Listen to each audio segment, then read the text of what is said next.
Général Ansoumane Kaba, je vous ai suivi depuis le matin et j'ai parcouru votre PV.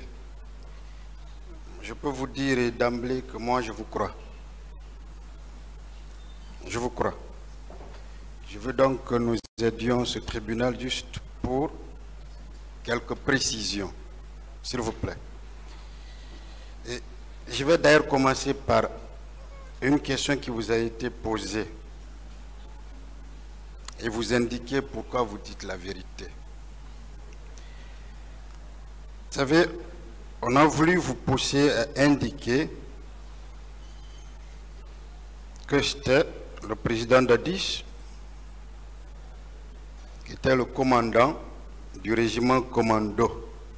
Et pour cela, on a lu ce bout de phrase-là, où c'est noté, dès le départ, le président Dadis nous a dit que ce régiment est une affaire qui concerne le ministre de la Défense et lui.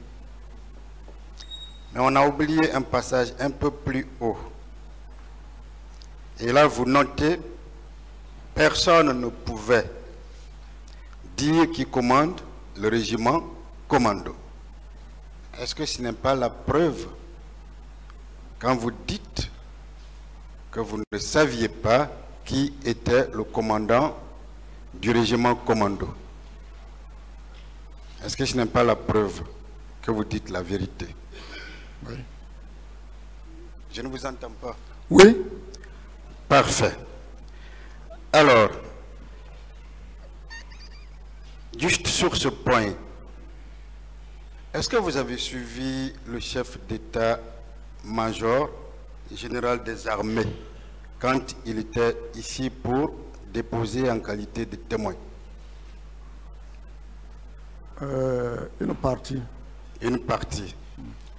Voici, il a déclaré ici que c'est le général Sekouba Konaté, alors ministre de la Défense, qui lui a clairement indiqué que le régiment, il n'avait pas à le toucher.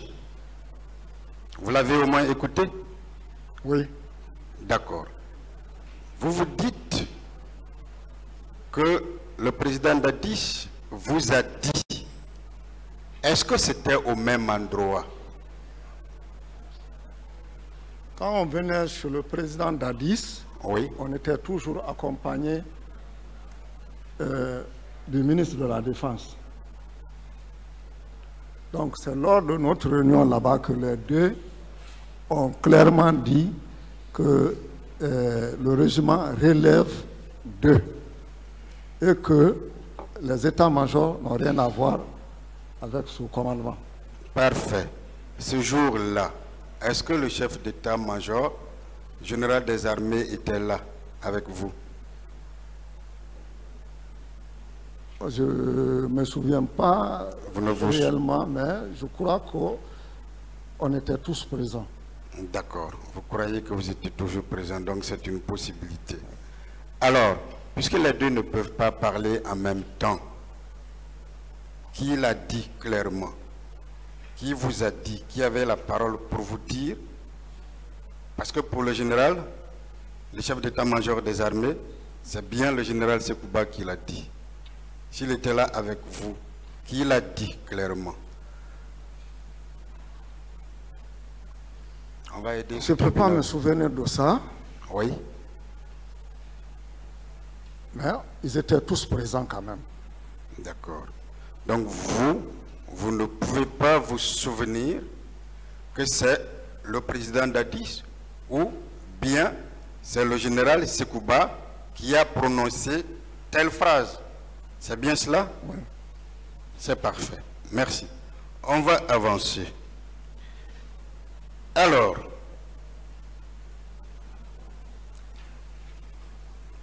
je vais vous poser une question encore liée à cela. Est-ce que de temps en temps vous avez suivi ce procès? Non. Non, n'est-ce pas? Est-ce que vous savez que le commandant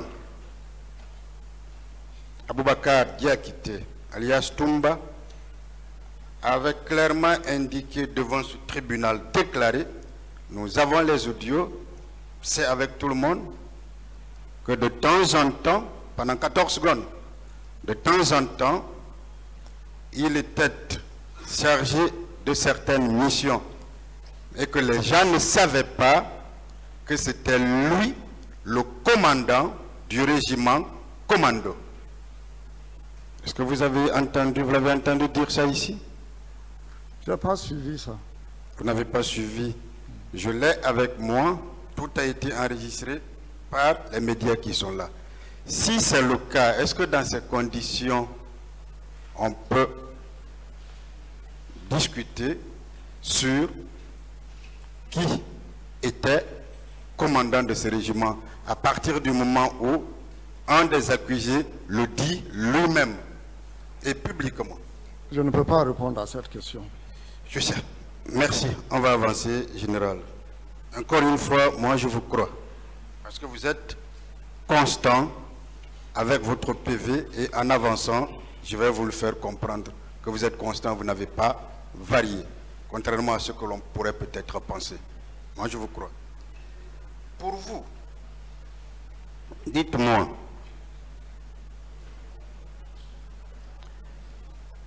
il y a un terme que vous aimez, vous avez parlé de l'essentiel ici.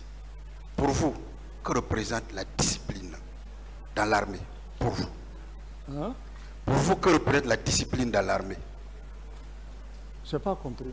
Que représente la discipline dans l'armée pour vous? La discipline, hein? Oui. Hein? Est-ce que c'est une notion qui vous tient à cœur, la discipline, en tant que militaire? Oui. Oui. Et pour vous, qu'est-ce que ça représente, cette notion? C'est le respect. Le respect. Le respect vis-à-vis de qui? Le respect vis-à-vis de qui? De tout le monde. De tout le monde, oui. Y compris des supérieurs hiérarchiques. Subordonnés. Ah, déjà des subordonnés. Les subordonnés, vous devez les respecter. Oui. Les supérieurs aussi, vous devez les respecter. C'est parfait. Et ce respect, c'est aussi compris le respect des instructions qu'on vous donne. Oui. N'est-ce pas? Si les instructions sont légales. Parfait. Je reviens justement à là. Est-ce que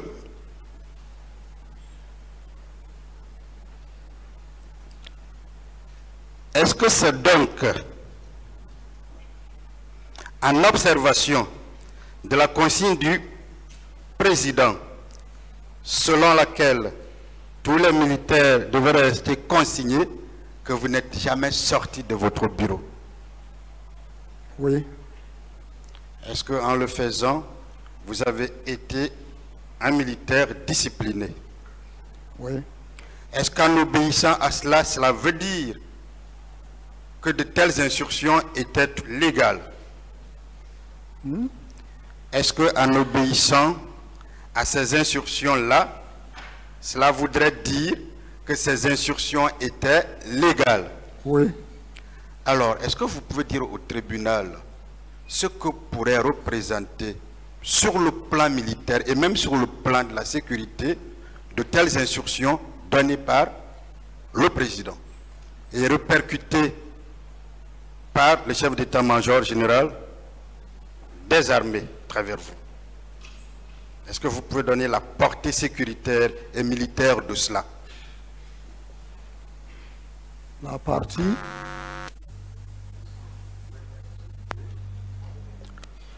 au tribunal, la portée militaire ou la portée sécuritaire de ces instructions légales qui vous ont été données et qu'en bon militaire, vous avez respecté en restant à votre bureau jusqu'à 22 heures.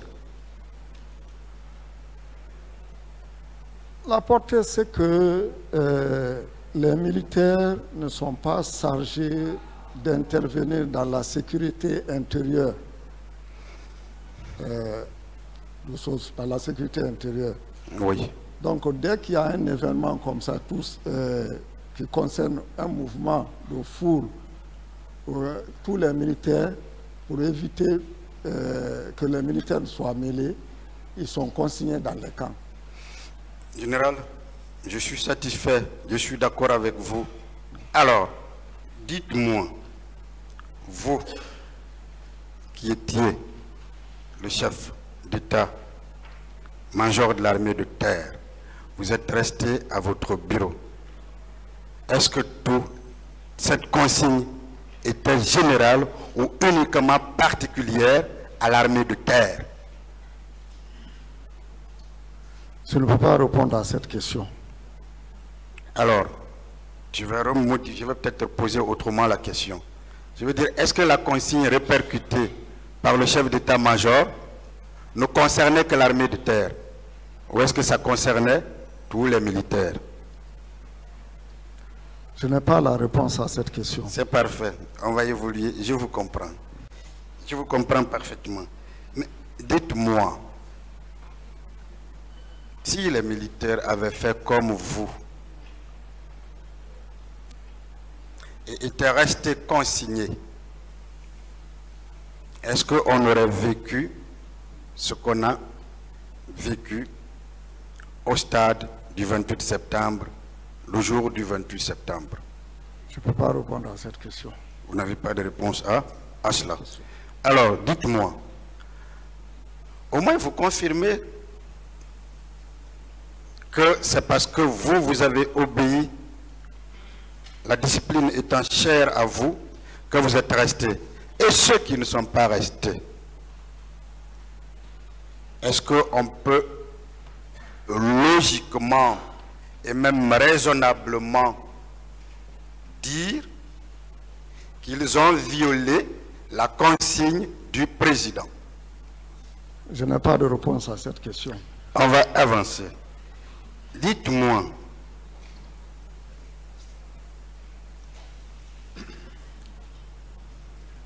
peut-être que je me suis trompé, et si c'est le cas, vous me rectifiez tout de suite. Hein? Et le président d'ailleurs pourrait me rectifier. J'ai cru comprendre, si j'ai bien compris, que vous avez parlé d'un recrutement à Cancan, ici aujourd'hui. Est-ce que vous confirmez qu'il y a eu un recrutement à Cancan? J'ai appris l'information. Je ne peux pas confirmer. Vous avez donc appris qu'il y a eu un recrutement à Cancan. C'est de la même manière que vous avez également appris qu'il y a eu un recrutement à Kaléa. C'est bien cela?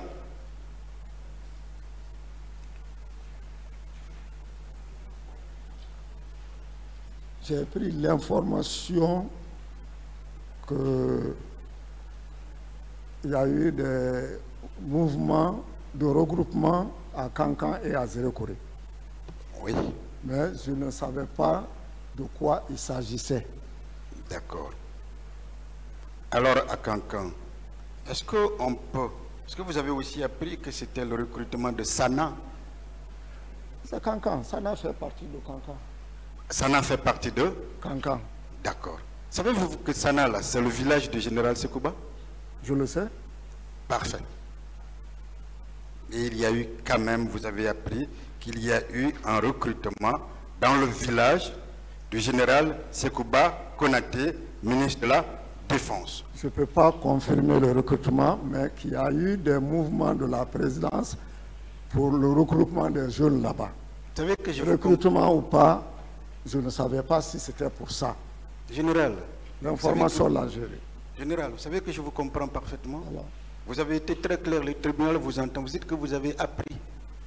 Moi, je vais dans votre logique. Et puisque vous aviez appris, si de telles informations étaient fondées, est-ce que vous pensez qu'il peut y avoir des recrutements dans le village du général Sekouba Konaté sans que lui, il ne soit au courant? Honnêtement. Je dis honnêtement. Je n'ai pas la réponse à cette question. C'est parfait. Dites, vous avez dit quelque chose tout à l'heure. Est-ce que vous avez l'habitude, en tant que chef d'État, chef d'État plutôt, de l'armée de terre, de communiquer directement avec le président? Non. Non, n'est-ce pas? Et quels étaient les niveaux d'hierarchisation s'il fallait passer un message venant de vous au président? Il fallait passer par qui? Le chef d'état-major général des armées. C'est parfait. Alors vous confirmez exactement ce que le général Baldé, qui venait de passer, a déclaré hier. Alors on revient à la pyramide inverse. Est-ce qu'il est arrivé que le président vous saisisse directement sans passer par ou le ministre de la Défense ou le chef d'état-major général des armées? Je n'ai pas la réponse à cette question.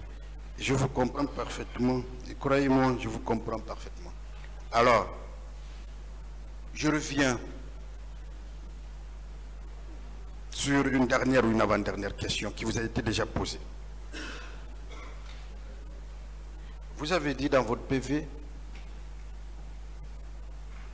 que pour vous, vous avez accompli votre mission. On vous a demandé si vous confirmez cela. Vous avez dit oui. On vous a dit quelle mission? Vous avez dit la mission d'un militaire pour avoir occupé votre poste. Avec le recul, général Ansoumana, avec le recul, est-ce que vous êtes fier de vous, d'apprendre que dans le camp dont vous avez la commande, vous apprenez à la presse qu'il y a eu des corps et des blessés arrivés dans ce camp et que vous n'ayez pas le temps d'aller voir? Est-ce que si vous devriez revenir dans le passé, vous serez au moins descendu pour vérifier? Parce que ça aurait aidé ce tribunal pour connaître au moins qu'il y a eu effectivement des corps et des blessés. Je n'ai pas la réponse à cette question. Monsieur le Président, je vous remercie. Merci, Général.